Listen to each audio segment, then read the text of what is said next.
वज़ीर आज़म शहबाज शरीफ ने army chief general Asim Munir के हमरा CMH रावलपिंडी का दौरा किया। वज़ीर आज़म और आर्मी चीफ जनरल ने मुआरक़े हक ऑपरेशन बुनियानुम मरसूस में जख्मी जवानों और शहरियों की खैरियत दरियाफ्त की और जवानों की मुआरक़े हक के दौरान बेमिसाल बहादुरी, अज़म और फरसे शनासी को सराहा। वज़ीर आज़म शहबाज शरीफ ने करार दिया कि जिस तरह फ़ौज पाकिस्तान और पूरी कौम ने ये जंग लड़ी उसकी मिसाल नहीं मिलती।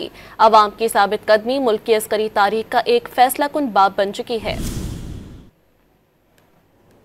वज़ीर आज़म शहबाज शरीफ ने army chief general Asim Munir के हमरा CMH रावलपिंडी का दौरा किया। वज़ीर आज़म और आर्मी चीफ जनरल ने मुआरक़े हक ऑपरेशन बुनियानुम मरसूस में जख्मी जवानों और शहरियों की खैरियत दरियाफ्त की और जवानों की मुआरक़े हक के दौरान बेमिसाल बहादुरी, अज़म और फरसे शनासी को सराहा। वज़ीर आज़म शहबाज शरीफ ने करार दिया कि जिस तरह फ़ौज पाकिस्तान और पूरी कौम ने ये जंग लड़ी उसकी मिसाल नहीं मिलती।